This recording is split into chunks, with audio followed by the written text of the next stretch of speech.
Assalamualaikum warahmatullahi wabarakatuh.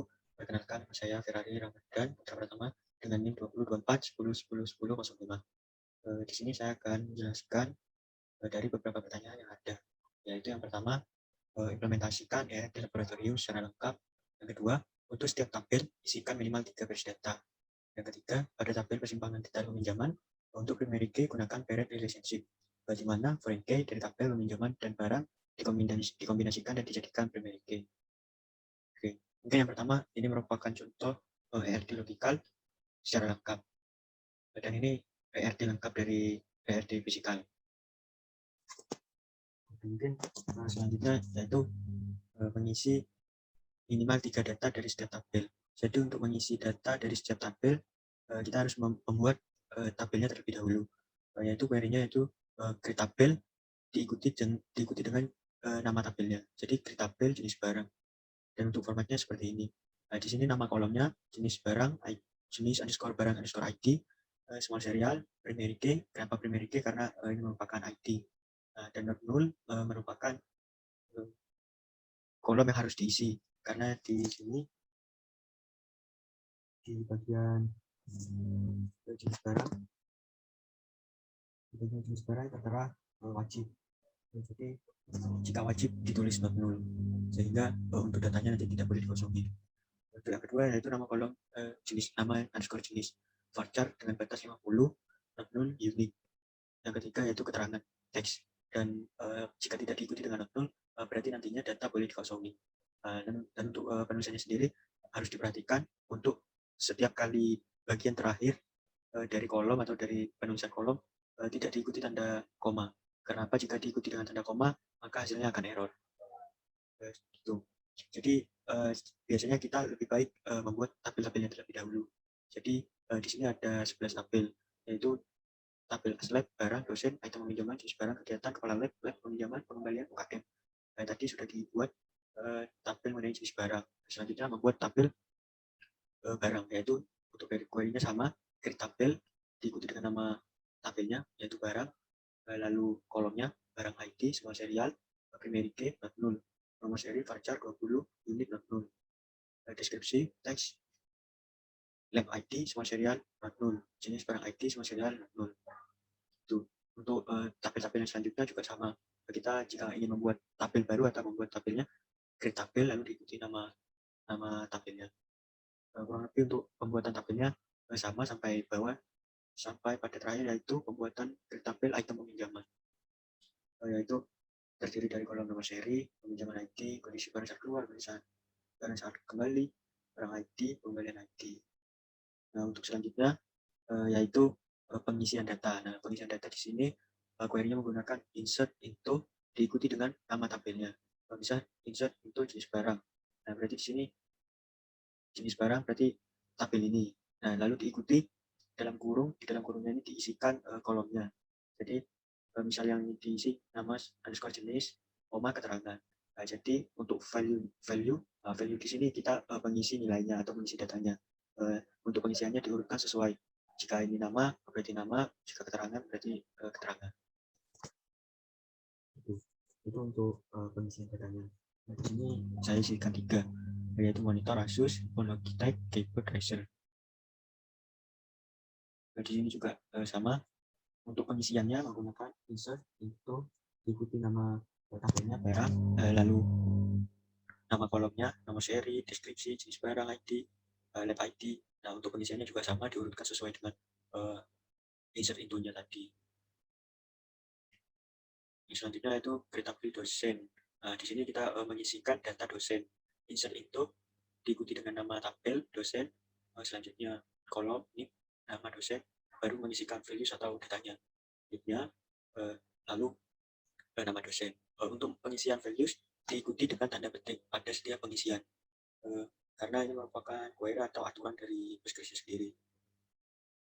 Untuk untuk tabel-tabel selanjutnya juga sama dalam pengisian datanya, yaitu insert into lab, diikuti dengan kolomnya, lalu diisikan values-nya sampai bawah, yaitu create tabel, yaitu peminjaman, insert into item peminjaman, nomor seri. Jadi kalau misalnya banyak itu ditulis semua seperti ini. peminjaman ID, kondisi barang saat keluar, kondisi barang saat kembali, barang ID, pengembalian ID. Values-nya sebenarnya dari values ini bisa dibikin memanjang, tetapi jika dibikin memanjang untuk pembacaannya sedikit agak sulit. Jadi untuk values-nya saya kebawakan untuk mempermudah dalam pembacaan juga. Gitu. Itu untuk cara pengisian untuk cara pengisian data. Nah, untuk selanjutnya yaitu alter tabel. Alter tabel di sini sendiri yaitu untuk menggantikan primary key menjadi foreign key di tabel lain. Nah, di sini kan ada lab ID. Nah, lab ID ini di sini berfungsi sebagai foreign key dan juga jenis barang. Nah, untuk perubahannya yaitu dengan menggunakan query alter tabel. Nah, di sini dalam pengisiannya juga ada rumus dari pengisian alter tabel sendiri. Nah, yaitu alter tabel dalam kurung nama tabel yang akan dijadikan foreign key. Nah, di sini merupakan nama tabel yang akan dijadikan foreign key. Nah, jadi di dalam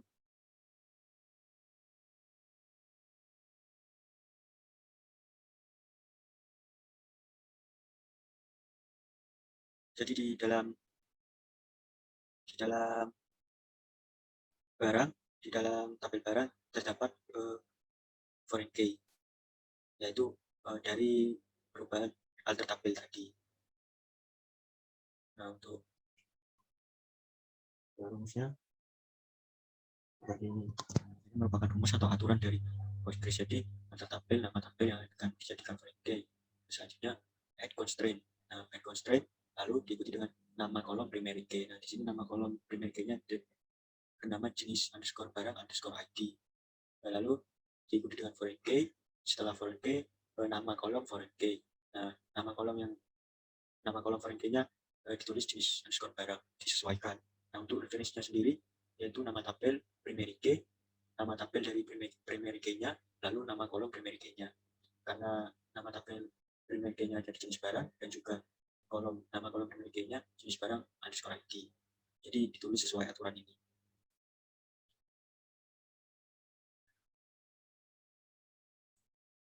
Sama untuk bawahnya juga ada tabel barang, karena nama tabel yang akan dijadikan foreign key di barang, jadi diisi barang constraint lab underscore ID.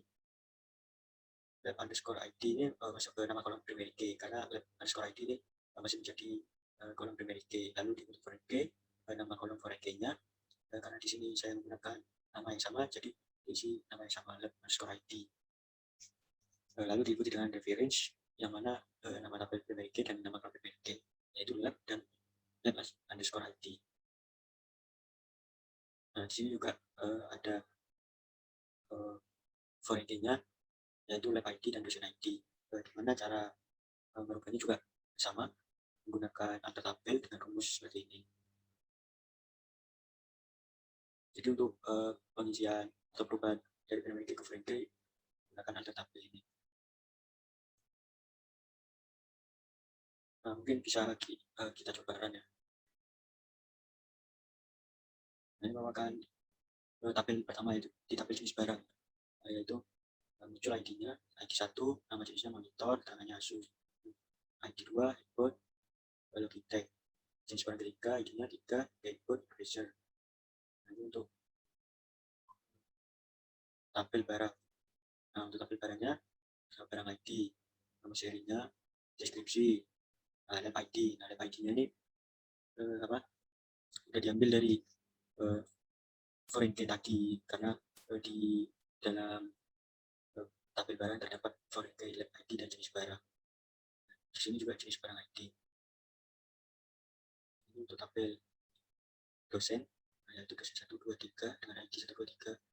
Nah, ID 1, ID 2, ada Pak Anang, ID 2, Pak Bisa, ID 3, Pak Arif, ID 4, Meli. Nah, untuk labnya, ID lab ID 1, lab pro, deskripsinya aktif. Lab 2, namanya lab SDA, aktif. Lab ID 3, nama labnya lab RPL, deskripsinya aktif. Nah, ini untuk tampil kepala lab. Jadi kepala lab 1, tanggal masuknya, tanggal awal sampai tanggal awal menjabat sampai akhir menjabat, untuk statusnya masih aktif. Nah, lab yang diduduki lab 1 dengan dosen 2. Nah, di sini tadi lab 1 yaitu lab Bro, dan dosen dengan ID 2 yaitu Apriza. Jadi yang menjadi kepala lab Bro, yaitu Bapak Apriza. Jadi biasanya seperti itu. Untuk tabel aslab juga sama. Di sini tabel aslab ID 1 diduduki oleh Mas Sultan dengan lab ID 2. Lab ID 2 tadi merupakan lab Basda dan lab 1 merupakan lab Pamro. Berarti aslab yang menjadi aslab di lab Pamro yaitu Mbak Cinta dengan ID aslab 2. Selanjutnya yaitu tabel kegiatan. Tabel kegiatan di sini ID kegiatan 1, nama kegiatannya webinar, keterangannya dilakukan secara online, tanggal mulai, tanggal selesai, UKM ID. Nah, UKM ID di sini mewakili nama UKM-nya. Di sini UKM ID kedua, UKM ID 2 yaitu UKM Laos. Berarti yang menyelenggarakan kegiatan tersebut yaitu dari Laos. Untuk yang pertama tadi Omajo. Berarti Omajo. Jadi yang menyelenggarakan atau yang mempunyai kegiatan dasar kepemimpinan ini yaitu dari Omajo dengan kegiatan ID dengan nomor ID kegiatan yaitu 3. UKM sama seperti tadi sudah saya jelaskan, ada ID-nya 1, 2, 3, ID 1 kayak Majo, karena akan masih aktif, UKM Laos, etalase, seperti itu. Nah, untuk select untuk tabel peminjaman, yaitu seperti ini: ID peminjaman, tanggal pengajuannya berapa, tanggal persetujuan, tanggal keluar, kegiatan ID. Nah, kegiatan ID ini merupakan penjabaran dari tadi. Dan untuk aslab, jadi aslab yang menanggung jawab mengenai peminjaman ini yaitu aslab 2. Seperti itu. Tadi aslab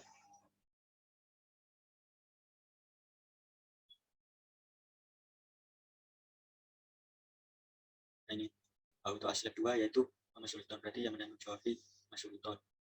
Jadi seperti itu. Nah, ya untuk select bintang from ini digunakan sebagai menampilkan tabel.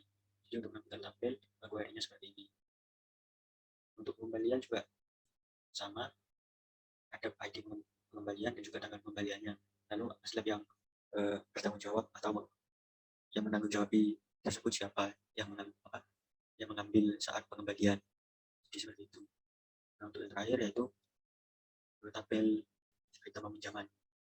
Di sini terdapat nomor seri, peminjaman ID, kondisi barang. Kondisi barang ini saat keluar bagus, dan saat kondisi barang kembali seperti apa, atau bagus atau sedikit rusak dan sebagainya. Nah, untuk barang ID di sini yaitu barang yang dipinjam tadi. Jadi hanya menyebutkan ID-nya aja.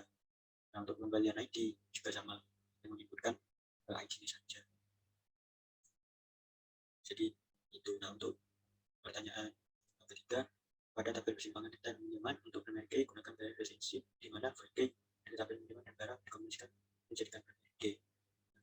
Sebenarnya di sini sudah menjadi foreign key ya, karena posisinya many to many, jadi sudah dibaca sehingga pada item peminjaman ini terdapat foreign key. Tetapi saat di tabel barang ID menjadi primary key, dan saat di tabel pengembalian